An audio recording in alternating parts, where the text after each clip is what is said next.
You'll never really be 100% sold and this is the right time. There's always going to be some like excuse, and I think I did that to myself for a period of years. I would say I probably cut hair for about 10 years before I actually took that jump to start my own shop. And the funny backside of this whole thing was once I did start my own shop, I was like, it really wasn't that hard at all. I mean, the craziest thing was I didn't have the money. The timing for a lot of people would have felt wrong. Just so many things in my life that I could have pointed to that would have been a good reason to say, like, let's wait on this. Let's wait another year. The trigger that did it was getting fired from the company.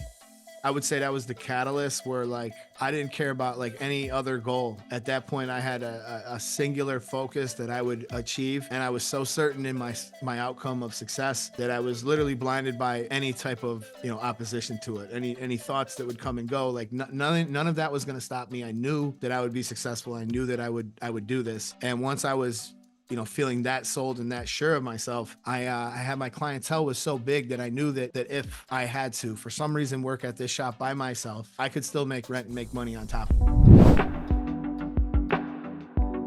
Hey there, go-getters! I'm Mike Ivashu, host of Busy Done Better, the podcast designed to help you embrace and enjoy your busy work life. A programmer since the age of 12, my journey has taken me from an employee to business owner and founder of Booked-In Online Scheduling. But I'm not here to brag about my success or sell you my 10-step plan. The truth is, on many days, I still struggle to keep it all together. Wearing too many hats, having to lead when I don't feel like a leader, solving problems I know little about, struggling to be present with family when all I can do is think about work. Whether you're running a $10 million company, a small business, or working a demanding job, you're likely familiar with these challenges. On this podcast, we examine the dark side of business life, significance of mental health, dynamics of remote work, and the ever-changing meaning of work-life balance, and hopefully make your busy and hectic day a little more interesting and enjoyable.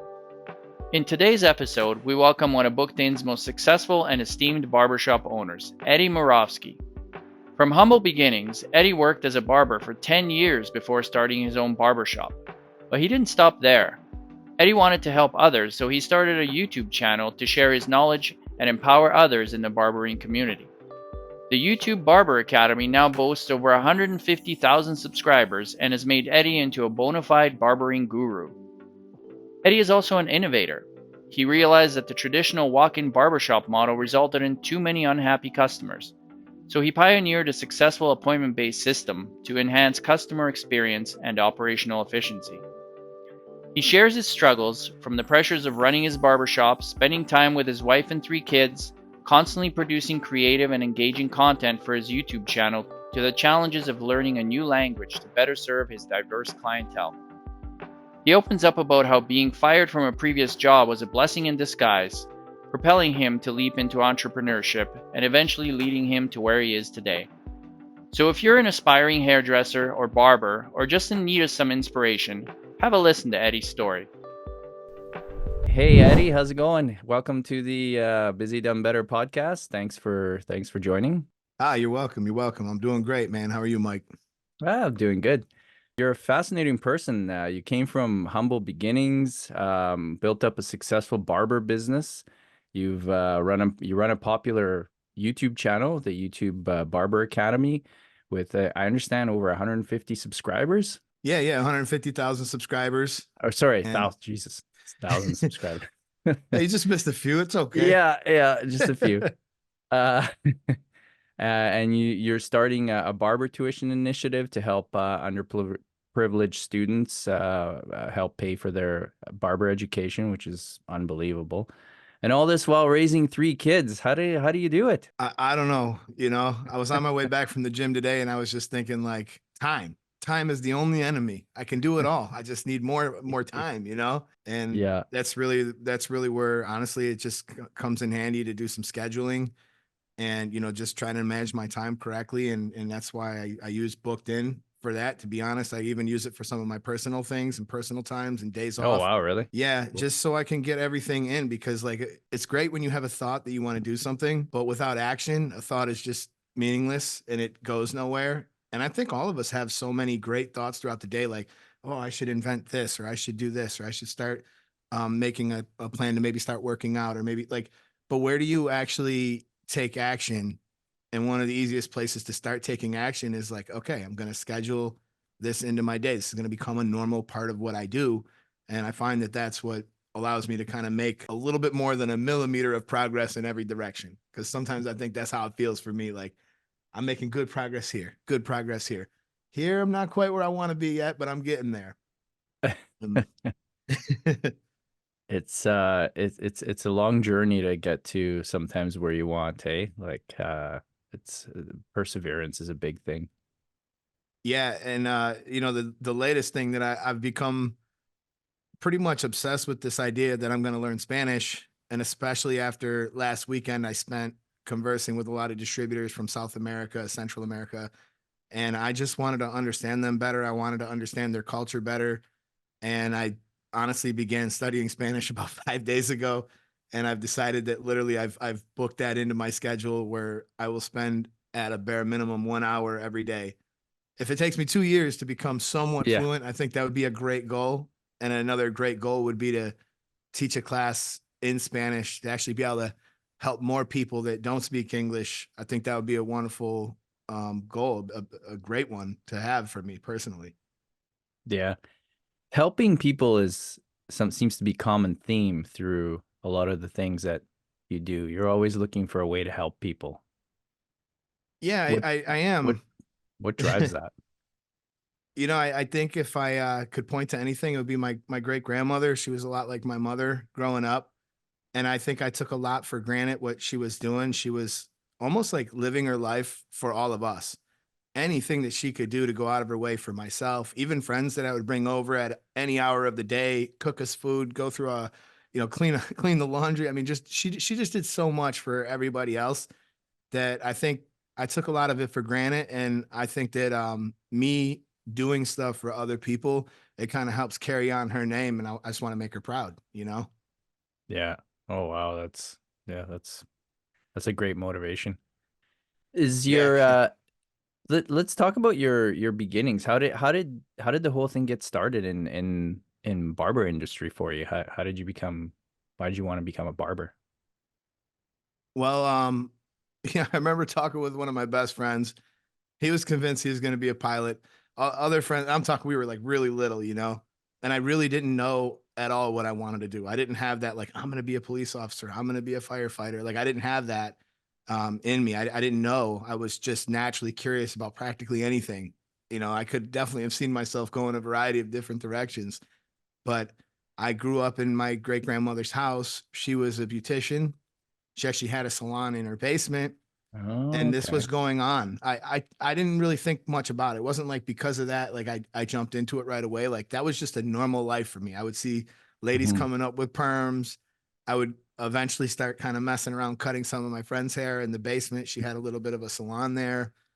And then I remember it was in 10th grade. We had to make a decision in 10th grade if we wanted to attend a vocational school for the next 2 years. So 11th and 12th grade. I seen that cosmetology was on there. It wasn't barbering yet. It was just cosmetology. That was all they had. I could do that. I have a little bit of experience with that. I've cut some of my friends' hair. I know my nana would back me up. She would be a good resource for me. She had owned a salon for like 30 years. Hmm. At one point, I would say she had gotten rid of her salon by the time I was pretty young, but she was doing people in the house. So yeah, that was the probably one of the best decisions of my life. Little as it seemed at the time, but yeah, Yeah, that's what really opened the door to the whole thing. that's what got you started. Wow. Yeah, that I imagine that familiarity, of growing up in that environment, it's something you kind of knew, right? So it made it a natural thing to get into, I guess. Well, yeah, a lot of people think that this business is about being great at cutting hair, and I don't think it's really about that. I think that if you believe that, sure, some skills are important, but if you believe that, you're missing out on the biggest part of this business. Is this is a business about treating people well, making people feel good, making them feel something that they can't feel elsewhere. And I think that that goes beyond being a barber or a beautician. This is just a vessel that we can use to make people feel good. And if you see it like that, then the whole thing just gets a lot easier. I don't have to put all Mm. the pressure on myself to become the greatest artist that's ever lived. I don't have to do all this. You know, I'm dealing with Joe who's dealing with a divorce right now, and I know how to talk with him, and I empathize with him, and I make him feel better going through this difficult time, and make him feel like he looks better, feel like he has more confidence, feel like, listen, Joe, you're not the first person to go through these things. So I just kind of look at barbering and cosmetology as a vessel to, you know, help my clients feel better, to help others, you know, learn this business. I think there's a lot of other golden opportunities in this business too. Even if you don't want to work behind a chair, you can represent a company, you can represent a product company, you can represent, there's so many things you can do. When you go to the trade shows, you will see a lot of those other opportunities. I really feel like this business probably could apply to a lot more people than who considers it. That's amazing. That insight into helping people and talking to people through hard times, that's kind of a common theme. I did a podcast with an owner of a tattoo shop recently, and he was saying something very similar, where he says, you know, a lot of my sessions are almost therapy sessions because people are under the needle. They're, you know, they're kind of experiencing pain, and they're there for quite a while. And he says, you know, they open up and they talk about a lot of stuff, and yeah, it's I never thought that was Yeah, you know, a big I thing. do it too. I do Yeah. it too. I got a lot of tattoos, and my tattoo artist knows a lot about me. And you know, I feel like our businesses are very similar in a Mhm. way. You know, it's dealing with people. They're with people for a long time, putting them through pain. Hopefully, I'm not doing too much putting them through pain, but you know, just the business model is honestly it's very similar. So you know, I feel like we connect really good, me and the tattoo artist, and I can understand how they would feel that way as well. Yeah. Any you ever had an inkling to venture in tattoo? No, no. I I really don't know how I really don't know how people can do that, like sitting in those positions for such a long period of time, the strain on your hands. I mean, it's honestly a really you know, that's a difficult job. I mean, if you get once you get past the artistry of it, and I can also say that like when I'm dealing with a haircut that like I'm really having fun, I'm doing a design, I'm doing something really creative and fun, I will be bending and twisting in weird, odd little ways because like my mind is not thinking about my body. I'm not thinking ergonomics. Like I'm just into my project. And then afterwards, I'm like, oh yeah, I probably shouldn't have leaned like that half the day. You know? But I give them all the credit in the world. That's a difficult job for sure. And I don't think I could do it. Yeah. Yeah, it's I guess so. I never thought I don't have any tattoos, so I never thought of it that way, but yeah, you mentioned you know, the physical aspects of your job. So what do you find over time?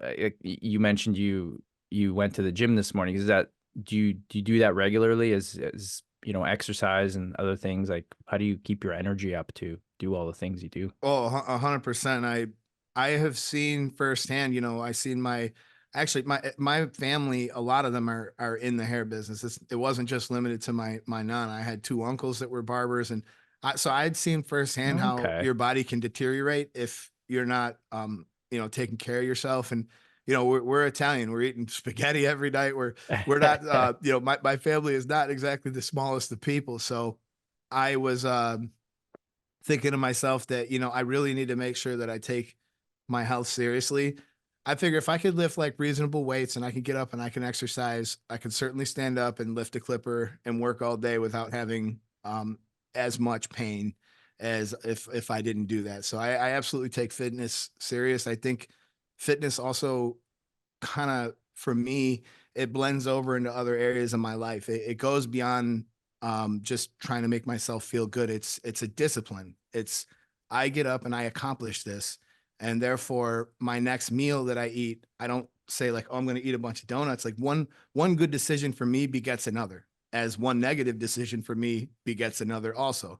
Like, oh, what the Mm, heck? Let's order pizza. I've already had a couple beers. Let's, you know what? Some cheesecake sounds good after. Like, it's easy to build momentum in either direction.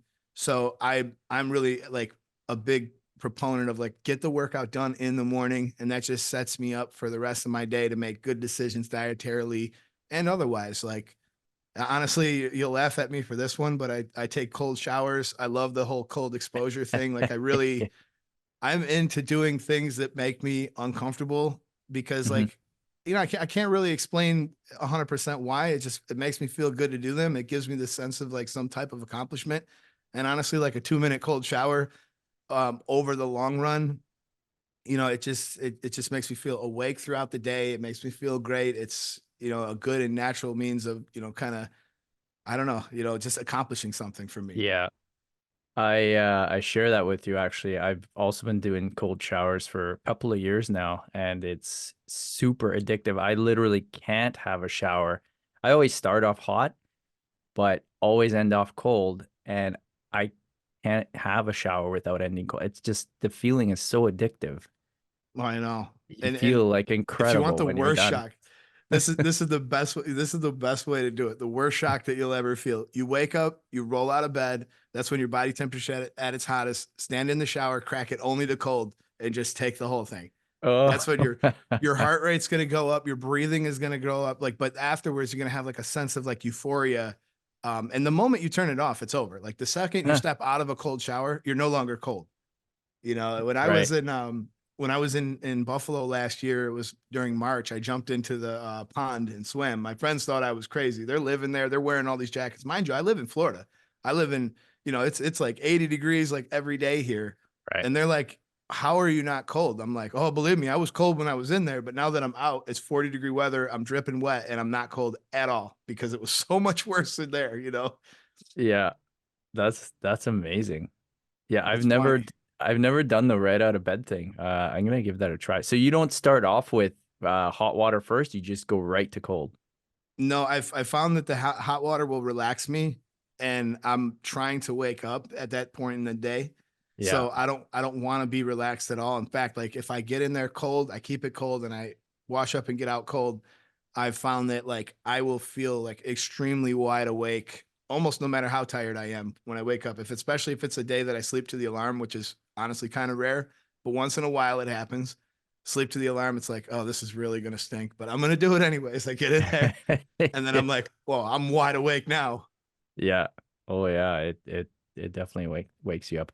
I actually do them right before bed because I find they just calm. I work at nights, so they'll just like I don't know, reset my and just I find it's very calming and then I just kind of I don't know, very relaxing going into bed, but I'm gonna try the No, I've morning never thing. I've never done one before bed. I never really thought about trying to do one before Yeah. bed because at that point I'm thinking like, all right, a hot one's gonna relax me. I'm gonna go to, Yeah. you know. Yeah, I think that's what they recommend. I've kind of heard you taking a hot shower, a hot bath like an hour before bed is the way to go because I think it triggers your body to start releasing heat and it's all about lowering your body temperature, right, for sleeping. Yeah. So that's what they say happens. So oh, I think I lost your oh, there we go. I don't know why that I think I accidentally touched the mic or the Yeah, mouse. no worries. Um, you're frozen now. Is there Oh, working on my end. Hold up.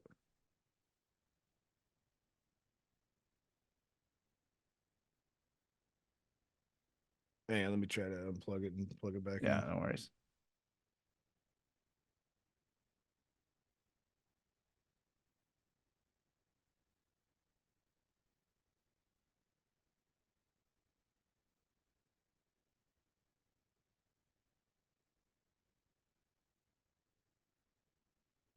There Success. we go. Yep. Hey. Yep. Sorry about that. Yeah, no worries. Yeah, no, that's cool. And so when you work out, is it just you kind of just go in and just do regular kind of weights and or do you focus on certain things like let's say that are specific to your body like if you stand a lot during the day so lower back usually takes a hit for that so do you specifically like focus on things for your lower back or like what do you do when you Yeah, work out? I just I follow a like a routine where like for instance today I did chest, tomorrow I'll do back. I try to focus on like one muscle group as I go, and then lately I've been adding in a lot of rotational stuff. I'm really seriously addicted to golf, and it's gotten to the point where I want to try to find any and every advantage I can find. And I have been trying to use a lot of my exercising to help me with golf as well, because it's kind of the same theory though. Like you can get yourself hurt if you're swinging really fast, you're twisting your body a lot. So I'm trying to do things like that with weights and in a safe and kind of healthy way to be able to play the game for as long as possible too. So there's a lot of balance, mobility, planking type stuff that is helpful for your core, for strengthening your core for golf Yeah. as well. And I think that kind of really just functional exercises are great for pretty much anything. You could hurt yourself lifting the bottles of water into the house or something like that Yeah. when you're not careful. And if you have practiced some of those motions with more weight, then that's why I liked CrossFit a lot, because CrossFit was a very actually it's a very functional kind of exercising. They got you doing things that you're going to do in everyday life, except for they're 10 times harder. And when you are just going through everyday life, you're like, man, I could stand up off this couch easier. Like I don't feel as fatigued when I'm walking around. I don't feel pain when I lift the groceries into the house or I throw the kids around. Yeah. Yeah. Oh yeah. I know. It's so beneficial. It's great. And then I think once you've been doing regular exercise for quite a while, and then you take it and you stop for a while, you really start to feel it Oh yeah. quickly. And that's Yeah. that's my whole shtick is like I don't really like to take any days off. Even if I don't want to go there and do much, I still try to make an appearance, even if it's just like a half hour. Maybe I'm just going to go in there and do the treadmill or some ab workout or just something small. But what's funny is like getting myself through that door on those days I don't want to go, oddly enough, leads to a really good exercise most of the time. I'll tell myself, like, don't worry, just going to do something small. We're going to go in there and it's not going to be much. And once I get into the rhythm, I wind up getting a much better exercise than I expected. Yeah, it's Yeah. funny. There's a video of I seen the other day of Hulk Hogan, and he was a giant man at the time, and he was lifting 10-pound weights, curling biceps. And I seen a little clip of him saying, "You know why I'm lifting 10 pounds?" He said, "Because I don't want to be there. I don't want to be there that day." But I went anyways. He goes, so I was just going easy. There was plenty of times where even he didn't want to go there. And Mm. I'd look at him and like, some of the other bodybuilders as like, these guys have achieved the pinnacle of what a body could even look like. I would Yeah. never want to do. I would never want to go that far. But it was just kind of interesting that you would look at a guy like that and think that even he had times where he didn't want to go. You would Yeah. think that it would have been so regimented that it wouldn't even be. These guys were probably spending 5 to 6 hours in the gym a day, and he don't want to be there. Yeah. Yeah.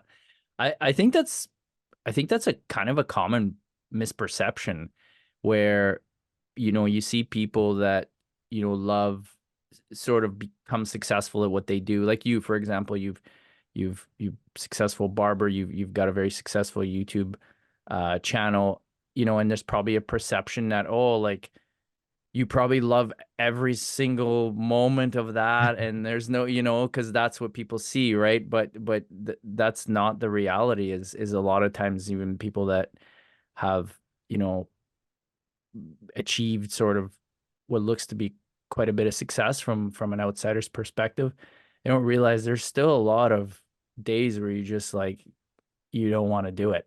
You Oh, know what I mean? absolutely. That for me, that kind of goes back to the whole like scheduling and planning thing, where like there is a schedule that I am gonna stay disciplined enough to stick to. The worst thing that happens is when you hit like I guess you could describe it as sort of like a writer's block, or like a Mm, when I have a plan in front of me, it becomes very easy because I can just go and execute the steps to reach that goal.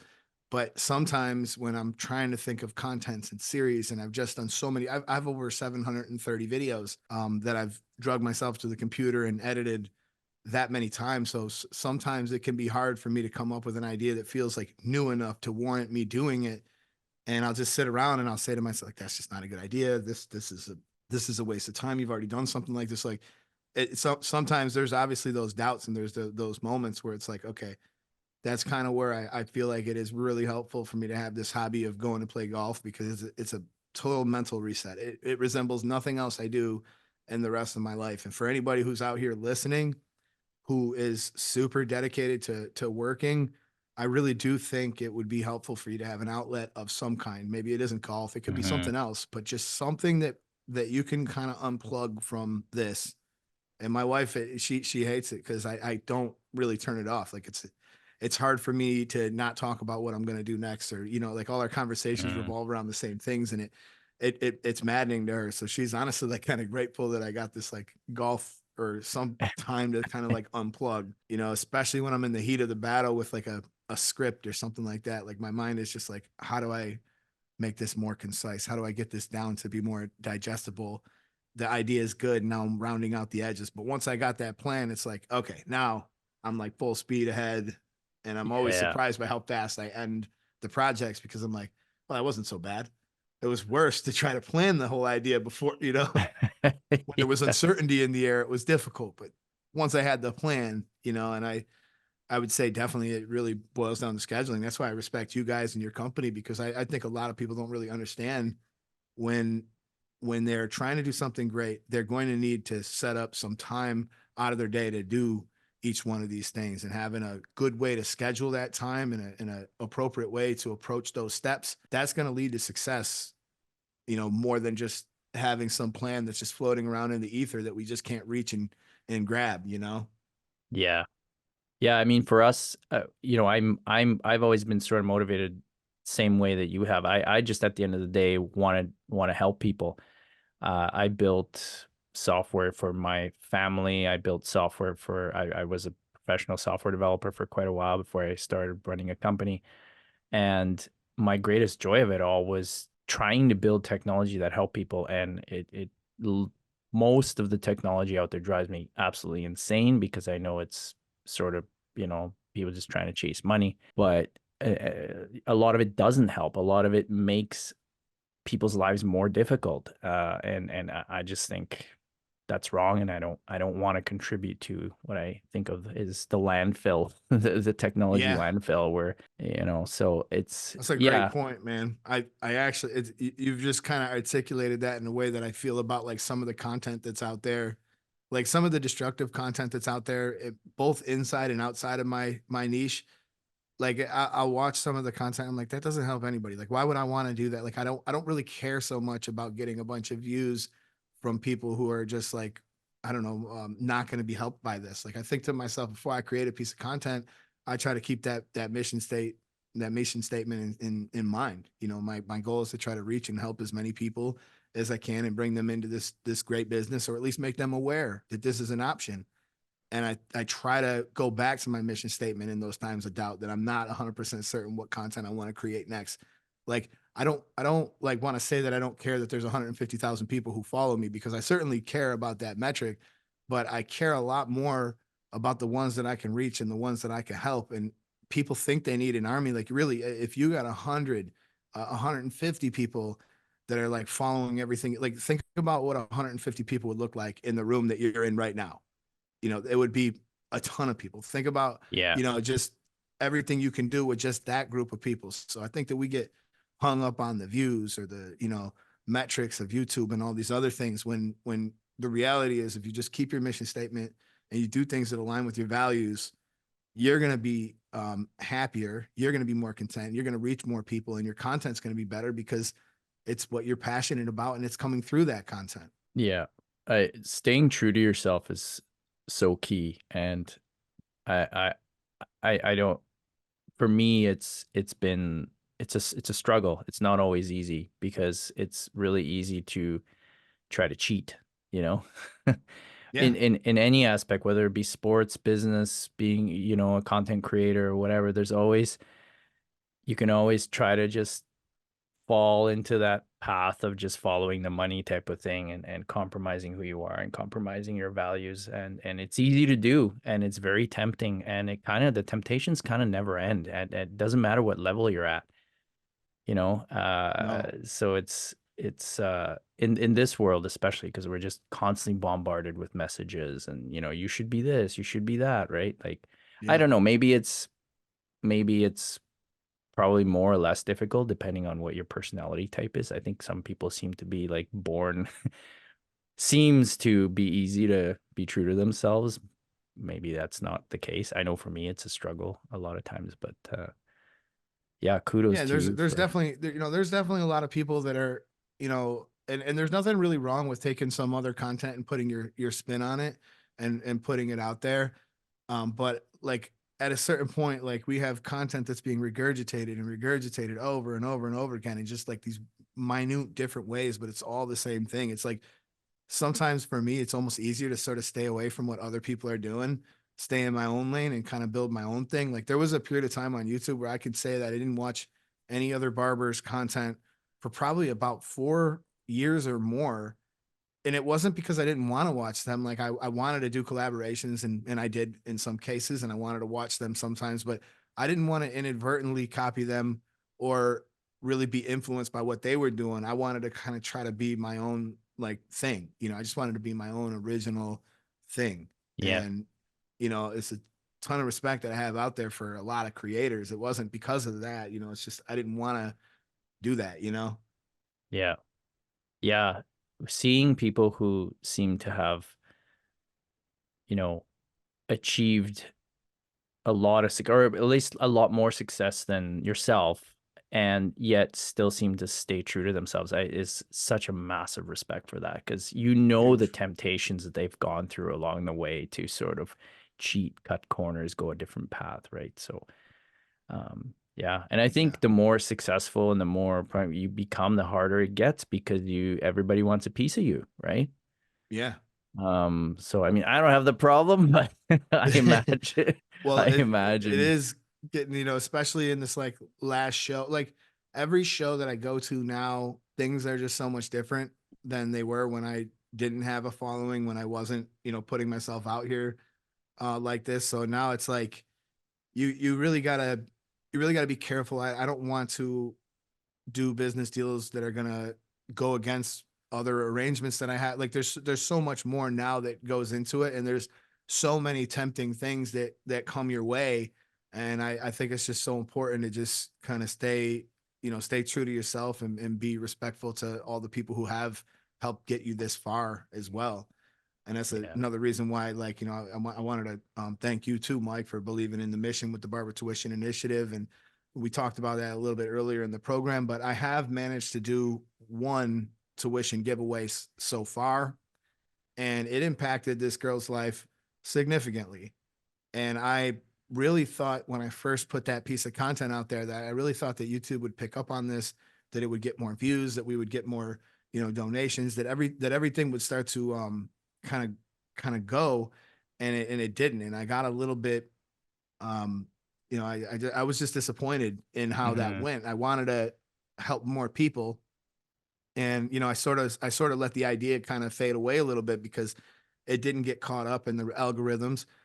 And it's really hard to do something big like that on your own, and without the help of the subscribers who believed in that never would have even happened. But now, I got companies like you and a few others who are on board with the idea, and I think that's what it's going to take to turn the tide. And I think that's really going to impact a lot of people's lives if we can, start to get more of these tuitions, you know, paid off and stuff like that. And the whole idea is really we want to help people who are already actively involved in school, that have already signed up for it, have already went through all the decision making process, and now they're here and they realize it's going to be a struggle.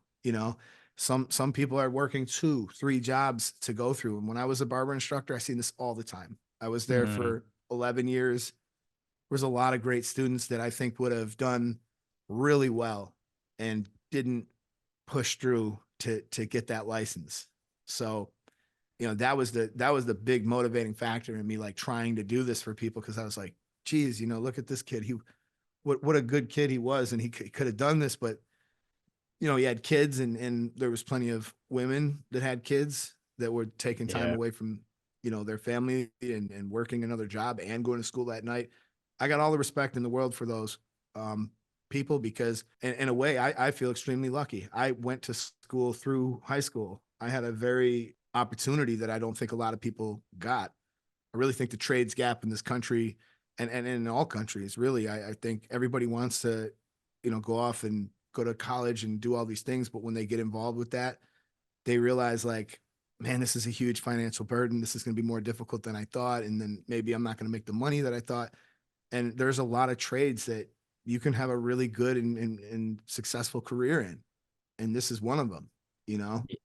Yeah. Yeah. I mean, when you described that initiative to me, I immediately was drawn to it. I just, you know, where it goes, who knows? But just the fact that at the very least we get to help people, to me, you don't need much more than that. You know what I mean?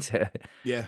You know, if you walk away from that, and that's kind of all it, you know, all it turned out to be is a bunch of people. Maybe you didn't make it in, you know, the media side or whatever, the other things you had planned for it, but at the end of the day you helped a bunch of people. I mean, that's just, you go to sleep with that. Yeah. You feel phenomenal with that, and you want to do more of it, right? So And I did feel yeah. great about that. Like I almost selfishly felt better about being able to give that away than you Yeah. know, Yeah. it's weird. Like I felt so good when I left that school that night because you know we just made a good thing out of it, and I knew that we did a good thing, and it really like an important thing too was this person needed the help, and they were like crying over like they just Yeah. couldn't believe that happened, and that just made me feel real good that I was able to somehow play a part in that. But it wasn't just me, you know, it was the subscribers and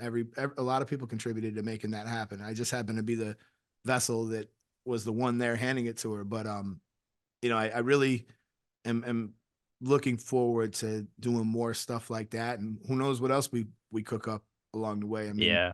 maybe Yeah. we'll find something else that can be equally as impactful. But yeah, that's definitely a big goal of mine. I remember when I went to hair school, we had this teacher. Actually, I was live the other day, and I told a little story about this my teacher at in hair school. And she called me. She was cute. She was crying. She was like, I can't believe she used to call me a weasel in school. She said, Weasel, I always knew you'd do good, you know, and it was really nice. But funny thing is I tried to get out of her class because all the students at the time were like, you just don't want Miss Amaker. She's mean. She'll fail you. She's this and that. She's like a drill sergeant. And rather than forming my own opinions about her, my immature mind thought I need to try to find a way to get out of this classroom. Thank God that didn't happen because the guidance counselor told me, no, it's either this or you can go to regular high school. So I was like, oh, well, it'll be what it'll be. She had such a great way of making everything extremely clear. She was really hard on us to make sure that we remembered all these things. And I couldn't have asked for a better instructor that carried me through to the end. And if anything, I'm eternally grateful to her for being that person because yeah. So anyhow, I think I learned a lot of lessons from that whole experience where like one, I'll form my opinions about people regardless of what other people have to say about them. I'll do it on my own. I'll do my due diligence on my own. And two, after 5 years of not even picking up a book or looking at anything, I moved to Florida and I passed my state boards without any studying still because the training was so good. So I wound up actually taking a total of 3 state board tests. One was in New York. That was after being trained by her. One was for cosmetology, and that was in Florida. And then one was for barbering, and that was also in Florida. So I wound up taking 3, and I never had to study. And I guarantee you, if I was to take the test again tomorrow, I would score probably close to 100. Yeah. And you know, once you know it. And you know, she was just amazing and an amazing influence over me, and I hope to be able to do that for others. Yeah. How does I'm curious about your parenting. How does that sort of experience influence how you parent at all Oh, in terms absolutely, absolutely. You know, I think that not all of us are lucky enough to have the greatest of role models and stuff, but I think that all of us innately want to try to do the best job we possibly can for our children. So I am constantly trying to use stories with my kids to help motivate them, to help teach them things. And Tiger Woods is a big name in our household. My son is a very active golfer. He's competing in a lot of tournaments, and oh, I'll tell cool. him you know, awesome. all kinds of stories and stuff like that. And I'm constantly reminding my kids that no one's going to hand this world to you on a platter. You're going to have to, you're going to have to go out and you're going to have to make a living for yourself. And I want to anchor their expectations in reality. And I want to set a good example, especially so that they could look up to, you know, that example to say like, okay, that's how my dad did it. My dad only had a high Hmm. school education. You know, he didn't Hmm. go to college. He managed to make it work. And, you know, in my mind, I feel blessed to be as successful as I am. And I actually know that in the state of Florida, you don't even need to have a high school education to go to barber school. I was talking to a client the other day, nice guy. He was recently moved to this country legally, and everything was, you know, he's working at Walmart. And I was just asking him like what he had planned to do, and he said, I'm in school." I took that to mean that he was in college because he was a little bit older, and no, he was in school to get his GED. And I had mentioned to him that, you know, I thought that was a great, you know, that's a great thing. I think you should definitely get yourself a GED. But I just mentioned to him about barbering because the kid gets haircuts regularly. And, Hmm. you know, I could tell from his reaction that he had not really considered it, although he started to. You know, towards the end of that haircut, he started to think like, you know, maybe there's something there. And there certainly is. And that's the beauty of this industry is really it could be right. Anybody could be right for this. I can't tell you how many clients sit down that you know, after I get to know them and, you know, listen to them complain about their job and stuff like that. A lot of these guys are really personable, really fun to be around. And I just say it to them like, man, um, we're gonna switch cameras here. Let's go Yeah. to the Yeah. No worries. it's doing something. We'll go to the FaceTime camera. Won't be as pretty. That's all right. Yeah. That's good. Yeah. Yeah, but I could tell that you know, once I said that to him, that he had started to think about that. And I think that it really doesn't matter, you know, who you really are. There's so many people who are so personable and it's so fun to be around that I know for a fact they could do really well in this business, as this is a people's business. People are ragging me about the Buffalo Bills. We're talking about sports. We're having a Oh good yeah. time. It's all, you know, it's all good. And you know, that's the beauty about this business is it's not, you don't have to be solely focused on having the best skills on earth. And I've seen this. I've seen some of the best barbers be not busy.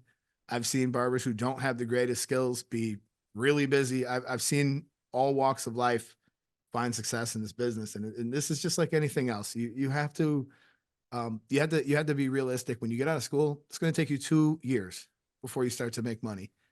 But when you look at it, you can go to school in this business and have your license in less than a year. And if you start making good money 2 years from then, let's just say that's 3 years. If you went to college, you would probably do a 4 year degree at minimum before you would start to be able to apply to some jobs that would make you some good money. You would still be a year ahead of the game. And that's not a knock on college. I think that if you have something in your mind that you want to do, that you want to be, and you have a goal in mind, I think you should go and pursue that goal. There's nothing wrong with that at all. It's Yeah. just I think a lot of people go to college with like unrealistic expectations about what they're going to make or what they're going to do when they get out, and they don't really consider many of the trades as an option. Yeah. Yeah. 100%. Yeah. You kind of have to, and everything you're always learning about yourself, right? So I was just having a chat with somebody the other day where they were kind of struggling with something and they're, oh, should I go this way? Should I go that way? And, to me, there's no wrong way to go really. I did a podcast, just recently with, an owner of a hair salon, and one of his mantras is a decision is a good decision, like just make a decision.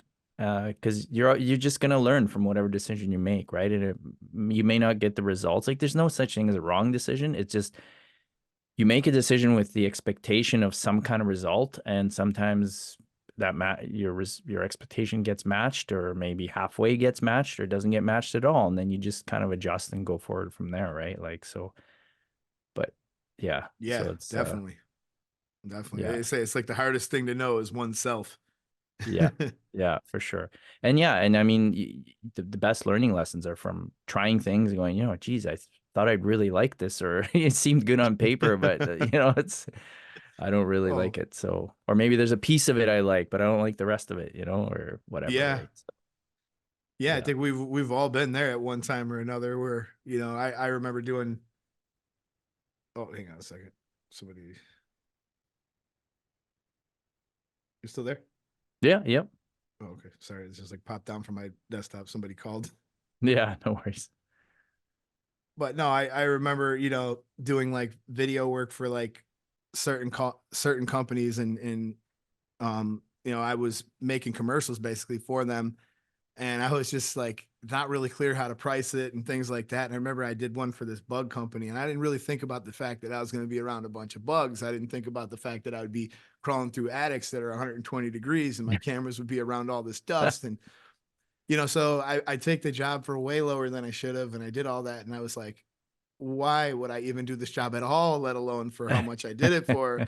So I think there's a lot to be said, and just there's no substitute for life experience. And now I actually work with contracts. I actually do things a little smarter when I make commercials for people, and I do things. But you ever go to the pool and it says no diving where the 2 foot section is? And you think to yourself, like, they don't really need to put this here. It's only 2 feet deep. Well, they do that because somebody dove in. And you're Yeah, just like, that's why all these people who work at Walmart, they have this like ridiculous set of rules they have to follow to work there. Well, it's all because someone before that had broke those rules, yeah, so little by little they had to, take those life experiences and say, yeah, we don't want an employee coming in 20 minutes late every single day. We're hmm not going to accept that, and, move on from that. So yeah, there's definitely a lot to be learned, and out here in the field is probably the best place to learn. yeah, yeah. And that's kind of the beauty of sort of doing your own thing, right? Is as hard it is at times, you kind of get to decide, like, I want to go this way now or that way, right? That's just Yeah. control of your time. And Probably the best thing that ever happened to me was getting fired. Um, I worked at a factory, and I got fired, and it was, honestly, it was like the best day of my life. I'll never forget how it felt, but there was a certainty in the fact that I knew one thing for sure, that I would never work for anybody else ever again. That the perception of security of working for that company wasn't true, because I could have invested a lot of years of my life in there, and then I would have been essentially valueless once I left. And I remember just feeling like thousands of pounds were just taken off of my chest, and I was free to do whatever I wanted. It took 1 year. I owned my own barbershop. I grew my YouTube channel from 6,000 subscribers to just under 100,000 in that same year. And just every single thing seemed to start to fall into place. But it was because I was now following my passions, but I was also using that. It was a perceived negative experience. I look at it now as a great positive, but I was using that previous experience to realize that if I fail, I could wind up here. So I can never fail. I can never fail. And I will work as hard as I have to work to avoid ever having to do that again. And that was probably, like, honestly, like one of the watershed moments in my life where I was just like, I never have to do that again. And, honestly, I think even if you are working as a barber, like, I think that in essence, you are, even if you're working for somebody else's shop, you're working for yourself. You are an independent contractor in many cases. And even if you're not, you should be considering it like you are. You should be mhm, treating it like you own it. And it doesn't matter what company you work at, you should try to treat it like you own it. If you have expectations of leadership or ownership one day, and you don't exhibit them during your day to day work, well, are you wasting your time as well as the owner of that company's time? Absolutely. Whereas yeah, if you take it and you treat it like I own it, people would always say to me when I worked at that other shop during that period of the year before I bought mine, people would say, like, do you own this shop? I'd say, no. He was like, oh, well, you greet me even though I'm not your customer, and you remember my name and all these other things, because that's leadership. That's ownership. You greet customers that are not yours. You say hello to everybody who walks in. You keep up a little bit with everybody. You're grateful that they've came to the shop that you work at. And, these are all common sense things, but sometimes, especially in beauty and barber industry, let's say Joe decides to start going to the barber beside me. Sometimes that barber will feel offended by the fact that this guy went over here, but he may have went over there because maybe they had more chemistry Mhm. for a variety of reasons. He could go over there.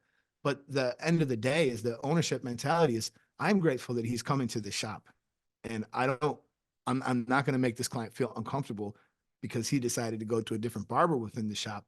My goal is to keep him here. I want to Yeah. keep him here. I want to keep him happy. I want to keep him comfortable. Yeah.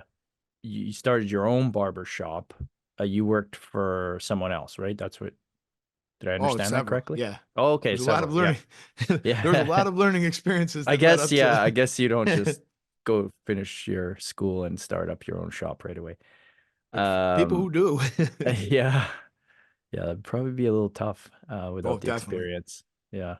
So it's funny because it seems like the way you describe it, whether it was consciously or subconsciously, it seems like you kind of always knew you were going to be running your own business because you were treating the place that you were working at as your own business. Is that Yeah.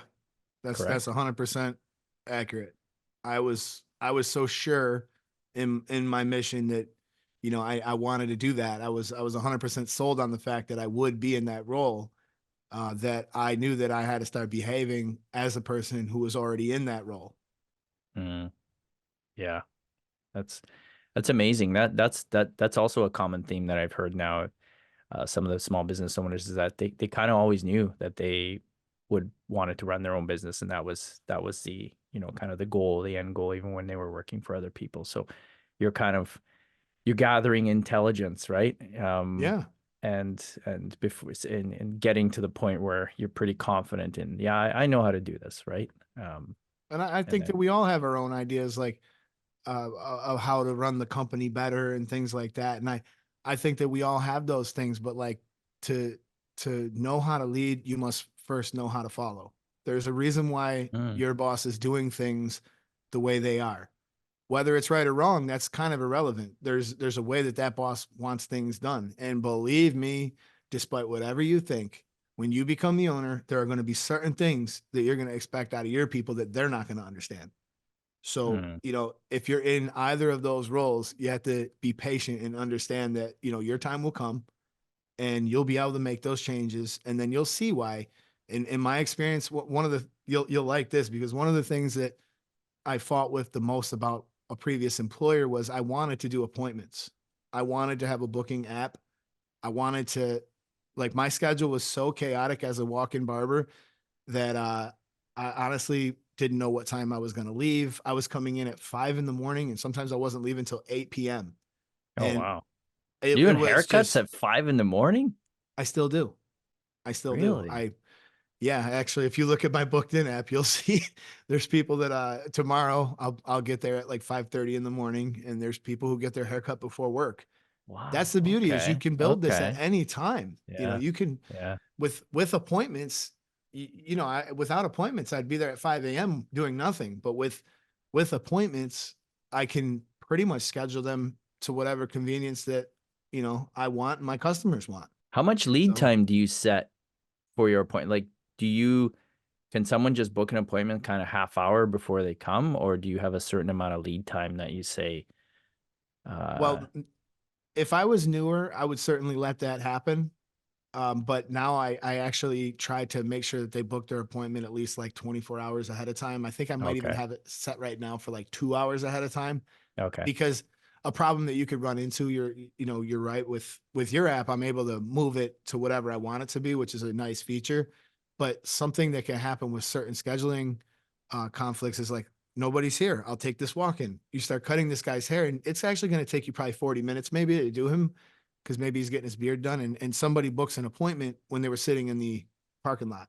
Now they come in and right, there's the perception of, oh, but I have an appointment. Like, no, dude, you just were in your car. You could have yeah, walked in just the same. yeah, So that's why I think it's important that people book at least probably two, maybe 1 hour ahead of time, because you mm-hmm. can always call the shop and you could always try to see if somebody can take a walk in. Like, there's nothing wrong with doing that. But when you're trying to do some early morning and stuff like that, like people need to know that you're going to be there. They love the fact that they could book that appointment because they know I'm going to be there at 5:30 in the morning, and there's no question about it. And there won't be anybody else there, and they'll just, get their hair cut, and we'll move on. Yeah. But I had such a row with my previous boss about that. He really was just dead set on, this is a walk-in shop. This is how it's going to be. But he was never as busy as I was. I had 6, 7 people waiting for me at all hours of the day. Like, I would look out into the waiting room, and basically like half of the waiting room would be waiting for me, which is like, a wonderful thing. And I was grateful, but I would literally sit there and do the math. And I'm like, even if I wanted to leave, I see 3 hours worth of work ahead of me just sitting there on the vine. Like, I'm like, I gotta get, even if people stop coming to the end of this line. I remember one Thanksgiving, this was like a huge, this just stunk, man. I had a 3-hour wait. Guy walks in, and he goes, how long will it be for me to wait for you? And I said, I'm sorry, but it's going to be at least 3 hours. I got all these other guys. He goes, okay, and sits down. I thought to myself, oh my God, this guy actually Wow. waited. This is the craziest thing, because this guy waited. I cut his hair. And then he says, I really want to bring my son back to get the haircut before Thanksgiving. Also, I think I'm going to go home and get my son. I said, well, I can't keep your spot. People are already behind you now in line. He goes, it's okay. And he comes back and he waits another 2 hours with his son. Whoa. An So just entire think day. about, yeah, just like think about how much easier it is for him now, where he's like, I book an appointment for me and my son.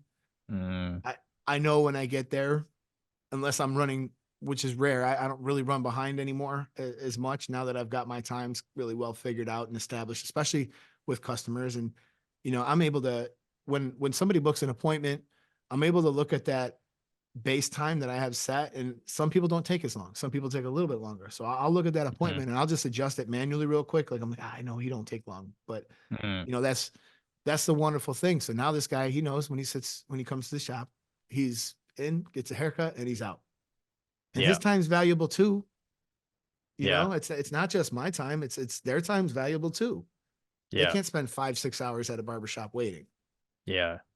Why do you think some businesses prefer, like, go the route of walk-ins and others are all appointments only? Like, what's the drive? Is it just, I always thought it was walk-ins are just kind of like prevents gaps. You know what I mean? Like, that's that kind of constant stream. Because I've seen this trend with restaurants where restaurants were reservations and a lot of them just went walk-in only.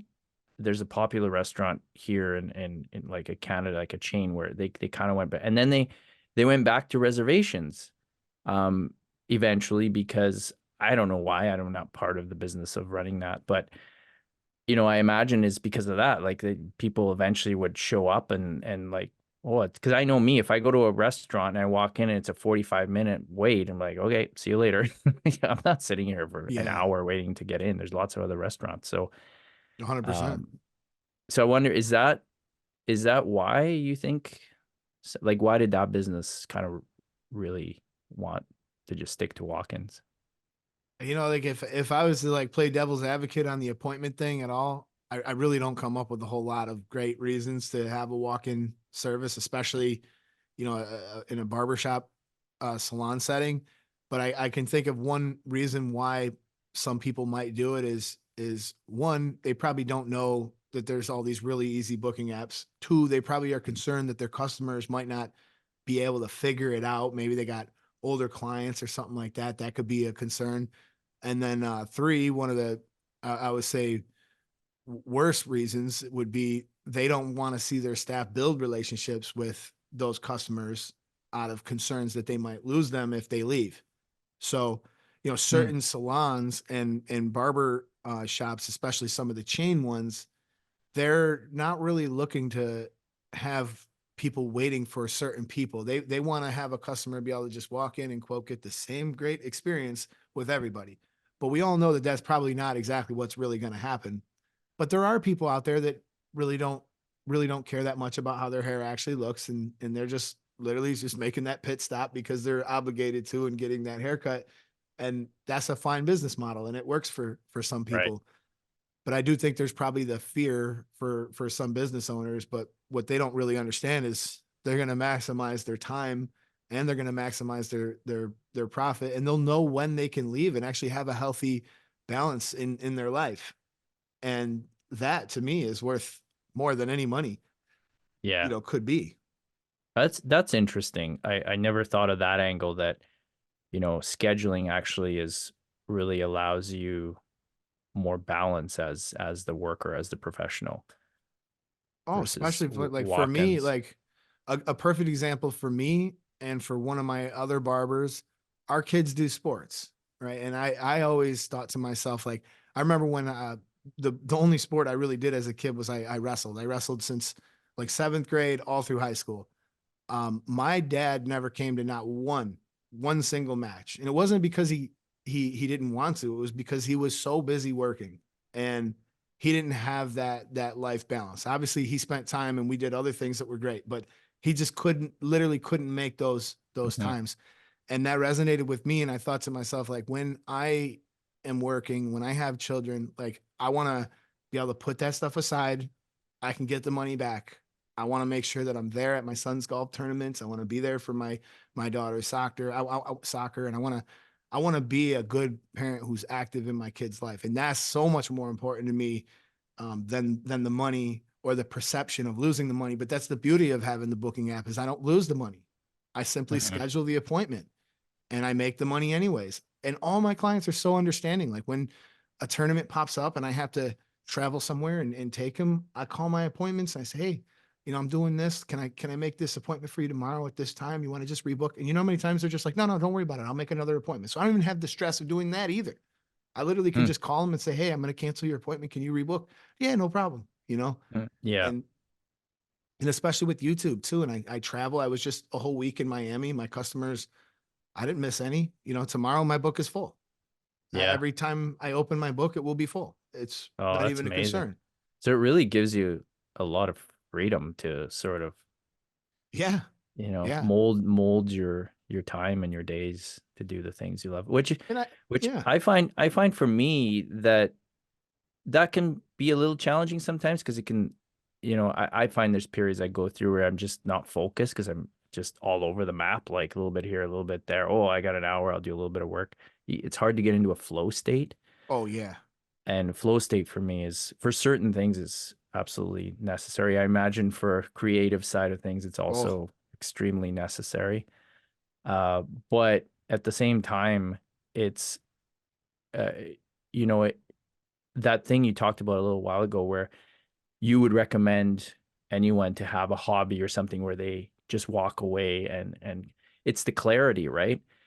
Sometimes when you're just trying to pound something out and you just get into the weeds of it, and you're just like, gotta, you lose clarity, right? And I'm and you'll sure never be proud of that, you that's know. right. And I'm sure you've experienced this many times, like maybe where when you just relax, go do something else, you're in the shower, or maybe, you're golfing, and the answer, boom, just comes to you right there. Like, Yep. I know what I need to do. Perfect. And it's like, it's so clear. That would have never happened if you just kept trying to grind that out, and it's, so Oh, you think about it absolutely. from just a pure productivity perspective. You could have sat there for hours or maybe days trying to grind out the right answer, and the right thing. And in, like, maybe you would have ground it out, but in all likelihood, you would have just ground out some kind of result that you weren't happy with, like you said. But the amount of time that you would have put, whereas you could just go golfing for, like, take 3 of those hours instead of sitting there trying to grind it out. Go golfing. Like, for me, it's like 5 hours because I'm a horrible golfer. But for others, it's my closer to 2 or 3. But you get to do something you love, and you also figured out that other thing. So I mean, from a productivity perspective, it's amazingly productive, right? Just knowing when you Yeah. need to just walk away and do something else. So I guess with scheduling, that's the beauty of what it allows you to do, right? Like, like, Oh, 100%. I'm just like, and it works kind of both ways. Like, maybe you hit days where you're just like, I'm really in the flow state here. I'm really on to, like, I just want to keep on this, Yeah. I want to stay on this channel, like this state right now. So you adjust other things, right? I've done that where it's just like I'm really into the work, this thing I'm doing right now. Yep. I'll just adjust a couple of things, move them out so I can keep Oh, going. absolutely. I think it's important that we find out when that flow state occurs. Like for me, I feel really creative early in the morning, right after my workout. I feel like I make more progress sometimes during those 2 hours of editing than if I force myself to grind it out. There was actually a book. It's called Make It Stick, and this is an incredible book. It's about how you can improve your memory recall and your studying habits and your productivity. But there was a graph that they showed that essentially they had measured students when it came to studying for law school, especially is kind of the idea, or medical school, like any of the difficult schooling. They had used a graph to show exactly how productive students were for 20-minute periods.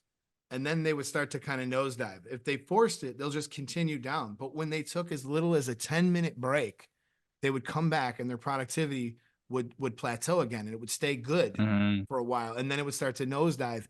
And one of the big key takeaways from that book was like how important taking a break when you're not feeling that flow state, like how important just taking that little break, because you really can't force things that are of a creative nature. It would be different if I was like building something and I'm just following blueprints and I can like, I don't really have to think too much about what I'm doing in this case. But when I'm creating those blueprints, now you got to think about everything. And there will be some strategic and creative decisions that you'll need to make during that process. So it's kind of like, being able to find that balance. And I think it's incredibly important to do that. Yeah, I think I remember reading stuff about that as well. I was trying to look at, and there's somewhere I read that the human brain apparently can only sustain focus. I guess strong focus. You can only stay focused and pay attention for, I think it's upwards to maximum like 45 minutes or something like that. It's like a biological thing. And after that, yeah, sure, you could keep doing that thing or keep listening or keep whatever. But now you're not retaining. The retention starts to fall off because the brain can only focus on something for so long. So and yeah, they taking a break resets that, and then you get another hour of focus, and so on and so on and so forth. So yeah, that's Right. interesting. I wrote that down, by the way. Make It Stick. I'm gonna check that out. Yeah, it was a great Interesting. book. They had memory castles and all kinds of tricky stuff to help. I really think that when I read that book, I wasn't going to college at that point. I just read it as a leisure kind of reading to hopefully improve my own productivity. But I really think that if you're considering going to college, if you're considering trying to study and memorize things, this book would have been an extremely valuable resource. Yeah, yeah. No, it sounds like I'm gonna check it out for sure. So you became a barber. How long did you work as a barber before you ventured into starting your own shop? Oh, that's a good question. Longer than I should have. I, you know, it's funny that kind of makes me think of the fact that you'll never really be 100% sold and this is the right time. There's always going to be some like excuse as to why this is not the right time. And I think I did that to myself for a period of years. And I would say I probably cut hair for about 10 years before I actually took that jump to start my own shop. And the funny backside of this whole thing was once I did start my own shop, I was like, it really wasn't that hard at all. I mean, the craziest thing was I didn't have the money. The timing for a lot of people would have felt wrong. I, you know, just so many things in my life that I could have pointed to that would have been a good reason to say, like, let's wait on this. Let's wait another year. Let's, reevaluate. So what was the trigger that did it? The trigger that did it was getting fired from the company. Okay. That was, I would say that was the catalyst where like I didn't care. I didn't care about like any other goal. At that point, I had a singular focus that I would achieve, and I was so certain in my outcome of success that I was literally blinded by any type of opposition to it. Any thoughts that would come and go. Like none of that was going to stop me. I knew that I would be successful. I knew that I would do this. And once I was feeling that sold and that sure of myself, I had my clientele was so big that I knew that if I had to, for some reason, work at this shop by myself, I could still make rent and make money on top of it. So at that Hmm. point, I was like, What more excuse could you want? You know how many people go Yeah. out and start a business? Let's say that I was going to start a business selling trinkets down by the beach over here. There's no metric that you can use to know if you're going to be successful or not selling these trinkets by the beach. But with Yeah. barbering and scheduling and having clients regularly, you know, if you start to keep track of your income, you know what you're capable of taking on now. It's a huge Mhm. advantage. Then, I'm going to open a clothing store and I hope it does well when I position it in the mall. Like it might, it might not. You don't really know. There's a lot of stuff you don't know. And that's why I think a lot of businesses fail, because there's that huge component of not knowing. But in this case, with all the tools that we have at our disposal, a business like this can really flourish. And if you're going to make it or not. And if you can't pay your rent off by yourself and still have enough to pay your expenses off, then maybe it is time to wait. Or Yeah. maybe you do dive in. If you know that you got people that are going to come work for you and you want to take it, like that's a decision you need to make on your own. But for me, I needed to make sure that I had all the other factors, locked in. I was really, really up to my customer service. I had really grown my books. I went above and beyond for all my customers, and I knew that they would follow me over there. In Yeah. fact, there's a funny story is, the guy that sold me the shop, mind you, I didn't have the money. We'd worked out a situation where essentially he had held the loan for me. So he had to trust that I had enough clients basically to pay him off. Otherwise, I was not going to be able to pay him off, right? So he says, "Why don't you come down and start working at the shop?" This is before the purchase was done. Come down and start working at the shop. I think that he sort of wanted to see that if I had the clients. So I come down to the shop. I'm bringing about 20, 25 guys in there a day. And this goes on for weeks. And one day he goes, "Let's have a beer." And we had a beer next door. And he goes, "You got a lot of clients. I mean, I don't, he was saying Yeah. like, this was an older barbershop where like Okay. a lot of senior citizens were walking in there, not many young people in there. And he was just complimenting me on the fact that he goes, I don't think I've ever seen that many young people walk in here before, Mhm. people of all different, backgrounds. And he's like, "I'm not worried about you, kid," and Yeah. that was it. So I think that if you, That must have given you a lot of confidence, though, him saying that, right? I imagine. it was like I got more confidence out of the actions of my clients because I have left barbershops where I was to Right. travel about 5 miles away from. And at that time, I was a naive uh, kid, basically. And I Mhm. just sort of assumed that wherever I set up shop, they would show up. And I realized that I lost a lot of people just moving 5 miles away. And in Mm. this case, I was only moving less than 1 mile away. So I knew that I might lose some, but I felt like I could bring the most in this situation. And then when they started, filing in there like that, that was when I knew I was like, "Oh, I'm not going to have any problems." I mean, really, the first Yeah. week told me that, I had a week like that. The first week told me that, within this week, I had all expenses paid, both at the house and the shop. Would have been easy. So I Yeah. was like, "I'm good. I'm good. I don't even have to worry about this." And obviously, when you own the shop, there's something where like people walk in, they want to deal with the owner, they want to be cut by the owner. So the funny thing about that is a lot of owners will position themselves in the front of the shop and try to take as much of that business as they can. I didn't do this. I worked at the back of the shop to try to give every single one of my other guys that haircut before it came to me because I knew that. And I was so secure in my clientele that I was trying to tell some of my clients, I'm like, if I'm not here, if I'm not available, go to one of my other guys, because I think a lot of people are a little short-sighted in the long term. This was great for all of my guys. Mm. In the short term, did I lose some money there? Sure. Not much, but I lost some. But I did that so in order we could grow bigger, there's only so much you can do. And it probably goes to you and your company as well. Like if you did everything that you had by yourself, you can't do it. No, no. Especially something as big as booked in, you can't do it. You have so many things that you need to delegate during a day that eventually, if Bill Gates built every one of his computers by himself by hand, well, there wouldn't be that many computers around, would there? Yeah. And Steve Jobs Yeah. as well. So at a certain point, you have to take care of your team, and in exchange, giving up that little short term is going to provide you with a much bigger long term result. Yeah. I find that's still quite challenging. I've absolutely, have to learn to delegate, but I've also found that you can over delegate, because there's certain things that you really just love to do. And if you delegate those away, then now you're stuck doing a role that you kind of don't enjoy. Like for me, it's managing. I don't love managing people. I'm not a natural manager, I would say. Uh, it's not something that gives me energy. Um, I'm a details person. I make sure that I have people managing the product side now, but I always stay involved there because that's my core of my passion, is the product itself. But for me, our product is kind of like my painting. It's my art. It's the way I express myself to the world through our product.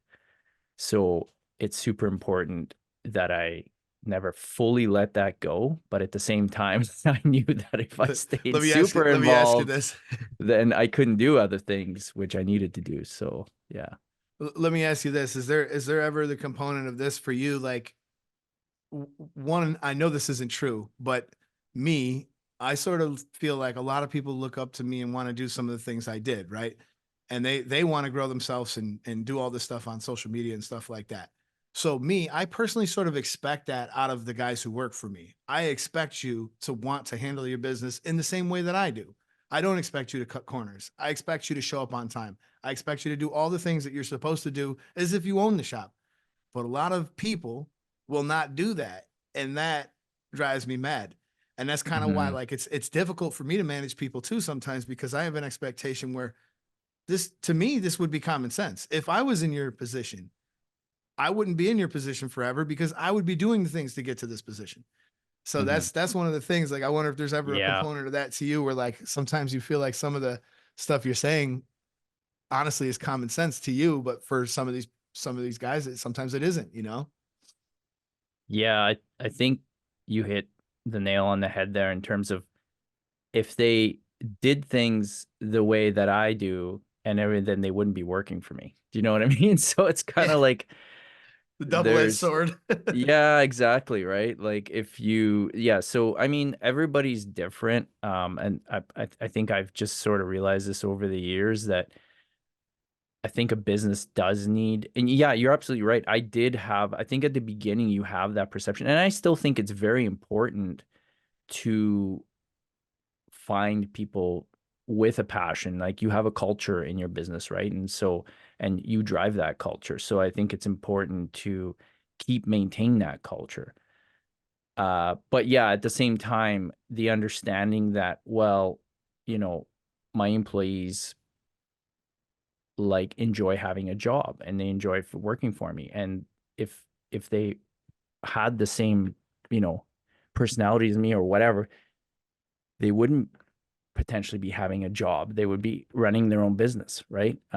So I think you just have to accept that and create that structure for them and those kind of, rules and boundaries within they need to operate to do that. So yeah, that's definitely been a big learning experience, I would say, Yeah, for me over too. time, and learning not to look at it negatively, but uh, yeah, not to get frustrated by it. I think that's super common. I think I imagine like you hear a lot about entrepreneurs.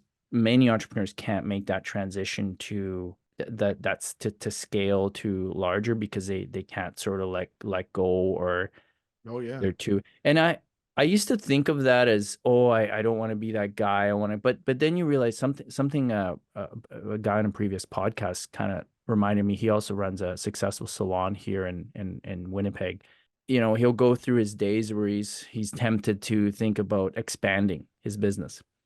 And he talked about that. And he said, the thing is, he's a little bit older. He's had a couple of businesses, and then he's kind of got to a point where he realized, if I expand and have multiple locations, my job becomes different. I now will have a different job and different role. And he said, I don't want that role. Your business is whatever you want it to be, right? If you get to a Right. point where you're making a good living, enjoy a good chunk of it, there's always going to be things you don't enjoy. But you enjoy a good chunk of it, then it's kind of like I'm at the point, like I'm 51, so I'm at the point of like I realize that you get a little bit of wisdom. I think there's still a lot of wisdom I need to gain. Yep. But you get a little bit of wisdom in realizing that don't fuck with a good thing, you know? Yeah. Like kind of like you can maybe add a little, maybe tweak it a little bit. If you know you have a good thing, just be Yeah. careful because you see it all the time. People had a good thing, they got overzealous, they got over, they got over focused on the money or whatever, and they ruined it. And it's not Yep. just in business, it's relationships, it's all sorts. So it's just the battling the ego, right? Yeah. Um, Absolutely. and Absolutely. yeah, I think we all share that challenge. Yeah. Yeah. Yeah. Yeah. No, I was listening to Patrick Bet David. He's got this book called Your Next Five Moves, and he was talking with an employee who was not happy about how much he was making and all these other things. And he was explaining that, Pat, he said, I just want to spend more time with my kids and do this and this, and I'm thinking about retiring. He goes, what do you want? And Pat says, I'm trying to take over the world, dude. Me and you, we're not the same. And if that's what brings you happiness, then that's what you should do. Yeah. And Patrick's like, no, I'm not stopping here. I don't care how many millions of dollars I got. I'm Hmm. trying to, like, so it's just, I think it really goes back to what we were talking about earlier. It's sort of like knowing yourself and like knowing what is honestly going to bring you happiness. Because I've I'm sure you've noticed this too, and many people do who achieve a lot of stuff, that like sometimes we achieve something because we had this in our mind that our life was going to change at the moment that we got this number in the bank account, or at the moment that we got Hmm. 100,000 subscribers and all this. And then when you get it, you're kind of like, oh, so this is what that new car is. It still takes me to work just like my old car. It's got Yes. a radio just like my old car. Like, it Yeah. costs a lot more. My money is gone, but uh at the end of the day, did I really need this? Like, Yeah. it's just like some of these things. And I think that it really just boils down to like, does that new car really make you that happy? Does that number really make you Hmm. that much more happy? Were you making your bills? Were you able to spend time with It your does kids? for a couple of weeks at the very least. Yeah. For a short period of time, you're like, I got 100,000 subscribers. This is so great. Like, people are gonna roll out the confetti. I'm walking on red carpets Yeah. now, and like, you're like, no, man, it's not, and I think when we really assess what's important to us, that's the real beauty of life. That's like, what? I'm seeing my kids grow up. I'm spending time in their lives. I'm realizing that, these are the things that I can't get back out of life. I can always make more money. I could always work more hours, but how many people on Yeah. their deathbed are sitting there thinking, oh man, Mike, I could have squeaked out a couple more hours of overtime. Yes, No, I know. no Yeah. one says that. Yeah. Yeah, exactly. They all say Yeah. the same things. I wish I spent more time with family. I wish I would have picked up the phone and called someone I didn't talk to in a while. I wish I would Yeah. have cleared up whatever misunderstandings I had with some of my friends or whatever. Yeah. Yeah, no, 100%. Yeah, from what I've heard, people think two things: relationships towards the end are the things that mattered, but also did I did I really live, Yeah. you know? And I think sometimes, so I think people who more like a stable life, maybe don't like to take risks, maybe are prone to having that regret later on. I'm not saying that Hmm. they all do, but people like maybe you and me who go after, really go after things and stuff, I'm thinking we probably are less prone to having that regret, but maybe more prone to having the relationship regret because Yeah. we're always pitted against that our ambitions versus the need to maintain good relationships, right? Because your ambitions Absolutely. are so strong. So you're always kind of like, I know with my kids, it's a battle. It's a battle because there's many days where God, I just want to work, like Yeah. with time to Yeah. work. But, Oh, and it's you so hard know, because it could dad, disrupt that flow state. yeah, You know. my son gets home and he wants to tell me about his day and something that happened, and I'm literally right in the middle of like really being into something, like, okay, like just Yeah. stop what you're doing, take it in, and it's frustrating sometimes, but that's what he's gonna remember. I know that if I do that whole thing, oh no, right now daddy's busy, that's what he'll remember about me growing Yeah. up with dad. Dad was always too busy. You know what I mean? And I was just like, I don't Oh, want that. exactly. So no That matter just how tears your heart out. frustrating it is, I'll be like, Yeah. oh, you know, sometimes inside, I'm like, Right. cool. So tell me more about your day. Yeah. Yeah. No, You it's like know, sometimes we got to departmentalize those things. And, I tell my wife too, like, and all my kids, like literally when I'm in the middle of like a really important edit and I've dropped into like that flow state that you just got, I call it the zone, but the like I'm in zone. the Yeah. zone and I'm really making things happen. Like sometimes it could be as little or as benign as my wife being like, "Oh, can you help me get something out of the car?" and this and that. And I'm like, no, I don't. I literally can't get up from this position. I don't want to answer a phone call. I don't want to see a text message. I don't want to see anything. I just want to stay right where I'm at because I know I'm doing like 9 hours worth of work in 30 minutes. And that's Hmm. like literally what's Hmm. happening right now, and Yeah. I'm like, I could go back to trying to force it. Even the smallest disruption can throw it off. But it's like when the kids, that's why I try to get up early and I do all this stuff as early as possible because like the kids are Yeah. going to be home. My son's about to be out of school in like an hour. He's got golf practice and all this other stuff.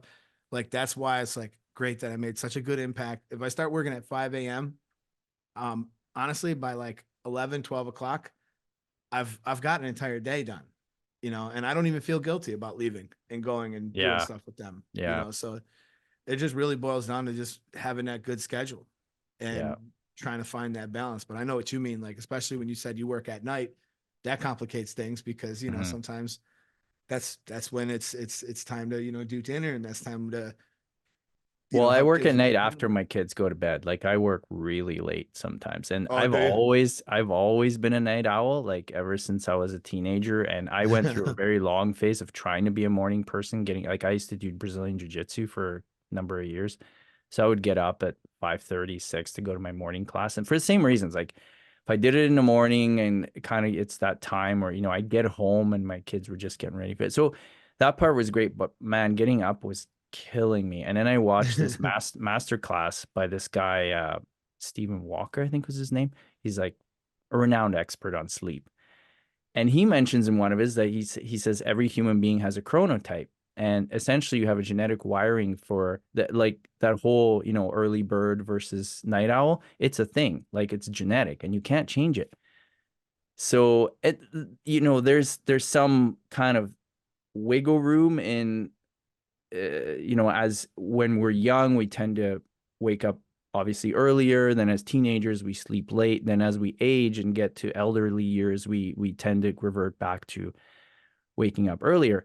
But within that is your chronotype. So, and then I realized, oh, that's why I've been trying to convert myself to a morning person for like literally years, and it just like never happened. And I'm just, why can't this just become It's natural funny for you me? say that because that And makes a lot of he's like, sense. you can't change it.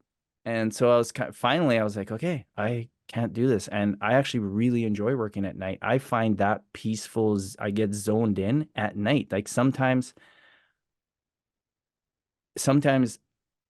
my kids go to bed pretty early, like between 9 and 10. And so I'll start around 10 or 11. And sometimes I get so zoned in that I'll look and it's 3:30. I'm like, oh, like that's a little excessive. It usually takes me like 3 days to recover from that because your clock gets, but I, like I get so zoned in that I lose track of time. And so it's for whatever reason I get that energy at night. So it's a It's funny challenge though, because you, because you just got to lean into it, like whatever it is that you yeah, you are. And I, yeah. I think that's exactly how it's funny you say that because that's exactly how I felt about it too. Like I don't really force myself to wake up in the morning. Like I am up. I'm up and the ideas are just like churning through my head. Like I can Mhm. tell my brain is working the way I want it to. Like all the decisions I'm gonna make at this time in the morning are gonna be good ones when I'm editing. And I know that, as the day wears on, the ideas are moving around a little bit more Yeah, sluggish and I'm having more trouble making good decisions with the edit. And I'm like, okay, I'm not gonna be proud of this when I wake up tomorrow. How yeah. many times have you went back to a project that you were working on when you pushed it a little bit too long? I'll go back and I'll rewatch my edit in the morning and I'm like, I can't post this. This is trash. I got to fix this whole thing. Yeah. And the weird thing is, I'll fix the whole thing in like 15, 20 minutes when I spent 3 hours making it the night before. So Yeah. I think it just Yeah. really boils down to kind of leaning into what it is you naturally do. Like, if you're a night owl, or if you're someone who wants to wake up in the morning early and get some of this Yeah. done, it just, you lean into that. You don't try to Yeah. change it, just lean into it, and it is what it is, and just work around that. Super important. Yeah. Just knowing your natural energy cycles and where your peak energy is, and where your down energy is, and trying as best you can to adjust your routines, your life around that. I mean, when you got kids and you got, like, sometimes you can't have the perfect Yeah. routine. No. So you do your best, but at least being aware of that is, yeah, it took me a very long time to understand that. Um, so yeah, absolutely, leaning in is huge. Um, so after you start your barbershop, you said about 10 years after being in the industry. How long after that did you start your YouTube channel? Or was it right away, or? Actually, I started the YouTube channel before the barbershop. So it was 2012. I was working at the barber school, and Okay. I was only like a year, maybe a little more than a year or two in, and I'd found myself repeating myself like all the time. I'm repeating myself with these new Hmm. students, and when students would like miss a day, whether it was their fault or not, they'd miss a day, and then I would like, part of me wanted to be like, dude, you missed a day. Sorry. But I just would go back with them. I'd take them aside and try to catch them up best I could. So then I got to the point where I was like, I need some videos. So I made the 4 core haircut videos. That's a blunt, long layer, graduated in a uniform cut. And I put them actually only on the school computer. They weren't online yet. I put them there first. I used them for a little while. That's when YouTube started to come onto my radar. And I was like, I'm going to put these on YouTube. Then they can watch them at home. And if they miss a day, at least they'll be caught up. Well, those videos did pretty good. Actually, some of them are sitting over a million views. Oh, And I wow. was like, And these are wow. like just your instructional from school, Yeah. like you being a teacher? Oh, I'm cool. like young. I'm like young in the video. I had like hair. I wasn't going bald. Like everything's good. But yeah, Yeah. so I'm like, whoa. So these are taking off a little bit. So then I started to say like, okay, I'm gonna I'm gonna start doing this more. I'm gonna start putting more videos up. And so I kind of did that for a while. I knew I was a great communicator, and I knew I was a great barber, and I was having a lot of success with my students. Like almost everybody who went to the school was just like reciprocating a lot of like good feelings towards me. Like, dude, you really went out of your way. I couldn't have learned this without you. Like Hmm. all this stuff was kind of happening. So I knew that I was a good teacher, and I was doing it for the right reasons. I was only making $20 an hour. So if I worked an 8-hour shift at the barber school versus at the barber shop, I was making a couple hundred more being at the barber shop. But I was doing this at the school because I don't know, there's something about it. It like fed me. Like I liked being around people that were trying to learn, and I enjoyed it. So, that spilled over into the content, and I just kept making those kind of tutorial videos. There was an interesting moment happened was I got a student. He was so cool, man. He was like, he could have he could have kind of like been almost negative towards the content because he was such a great videographer and such a great editor, but he was so cool. And he filmed a video for me. He was like, I can film the video, but he didn't explain that he was like he was just so great at this. He didn't explain that. He's like, Hmm. just let me edit it. Cause I just thought he was going to hold my camera. He goes, no, no, let me edit it. And he edited a piece of content that I was just like so floored. I was like, I could have something like this. This is so much better than anything I would do. So I became good friends with him, and he had really inspired me to start to try to actually make content. Don't just film what's happening, just make content that is fun to watch. Hmm. And that was another watershed moment where I went from like I just thought people should watch me because I'm good at barbering. And then Hmm. that transitioned into no, I want to make good content that's fun and engaging to watch. And that was a really cool moment, and I learned a ton from him. And there would come a time where like I was surpassing like a lot of his expectations of what I should have been able to do, and I still would defer to him. Like this is a guy who comes with a camera that's old, taped together, a lens that doesn't have autofocus, and Old he's the school. one who, man, he just pointed out to me that it's not about the tools. It's not about having the most expensive cameras or the greatest gear. It's really like it's really about this. It's about Mm. telling your story and using the right shots and mixing that together and having a good way to think your way through an edit. And I'd watch him edit. This was a student of yours? I was teaching him how to cut Okay. hair. Okay. Okay. He was Okay. just really good at. He Wow. was one of these guys who've been making videos since he was like 6 years old. He was Mm. like, he's a rare find. He's honestly a very rare talent. And Yeah. yeah, so he really kind of poured into me, and it's funny because like we would eventually do golf courses and work, and do jobs together, and we would be editing next to each other, and it got to the point where like I'm a guy who like I want to know the program inside and out. I want to know I want to push the seams of this thing. So I will study how to hotkey everything, develop the quickest workflows and all this. But he never did any of that. And he would drive me nuts when he was editing because he just sit there using his mouse, making little moves here and there. And I'm like, Tony, it's gonna take you forever to do it like this. He's like, how do you do it? So it got to a point where I was teaching him how to speed up his workflow, but I would still defer to him as being like a guy Yeah. who, he just understood where to put sound Right. effects, how to not overdo things, how to make it, a really pleasant experience to watch. And for if Mhm. not for him, who knows what the content would have looked like. But that inspired me to start trying to create something similar to what he did. But it took a while, but now I feel like extremely competent as an editor. I feel like I can edit anything, and that all started with him. Yeah. Does he still do work with you or? No, he lives in California now, Okay. and I'm in Florida, so I don't see him you know much anymore. But I do see his content. He's just like I said.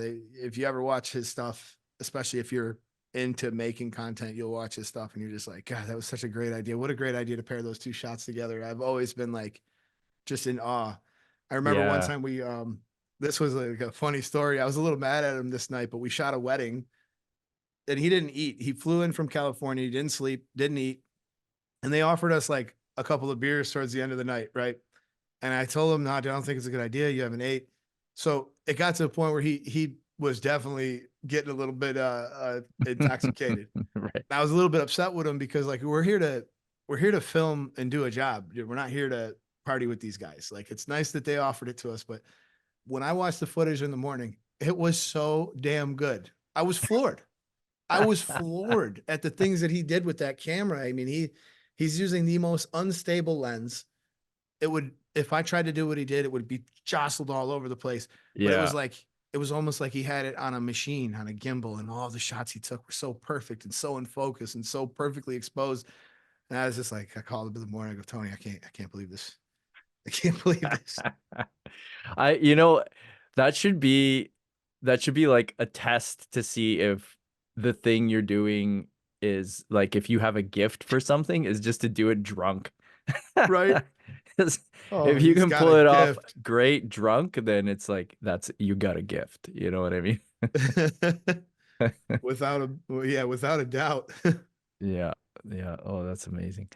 All right. I've got some rapid fire questions for you if you're up for it. Yeah, let's do it. All right. I like being self-employed because I like being self-employed because it allows me to kind of set my own schedule. It allows me to achieve and work as hard as I want. Or if I don't want to work, I can reschedule and I can make that up somewhere else down the line. yeah. Yeah, that's a great answer. Tough part of being self-employed is toughest It's part. yeah, it's the hardest part of being self-employed is it's difficult to turn it off for me. I will think about things and problems in the background of my life as I'm doing anything. I could be driving and I'm still kind of processing and thinking about the issues. So it's definitely it can be a challenge in that regard sometimes. Yeah. Yeah, oh, definitely. What does work-life balance mean to you? Work-life balance to me means that I still have enough time to enjoy some of my hobbies and spend time with my family. And on the backside of that, I can still make enough money to support myself comfortably. Yeah. That's a great description. Favorite mental health hack?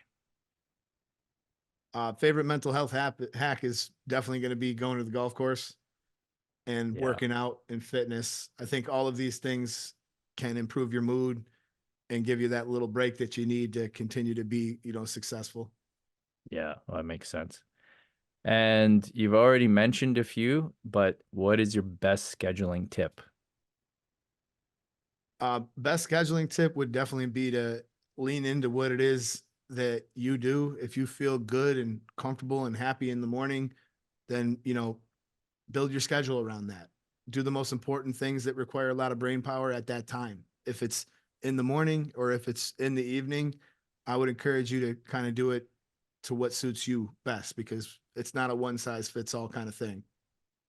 Yeah. Well, that makes total sense. Yeah. All right. Thanks very much, Eddie. Thanks for taking the time to do this. Hopefully I didn't take you away from too much golfing. No, you're good. You're good. It doesn't start for an hour. I got one more upload to do and I'm set for the day. All right. Okay. Thanks very much. I appreciate it. Okay, Take Mike, care. we'll be in touch, man. Take care. And that's a wrap. I hope our discussions today have given you some insights, inspiration, or even just food for thought. Whether it's navigating the world of business, championing mental health, adapting to remote work, or keeping up with the latest tech trends, remember, every challenge is a gift, an opportunity to learn more about yourself, others, and the world around us. I want to extend a big thank you to all our listeners for tuning in. Your support truly means the world. If you found value in today's conversation, please consider sharing this podcast with a friend or leaving us a review. It helps more people discover these stories and insights. I'm Mike Ivashu, signing off for now. Stay curious, stay resilient, and I'll catch you in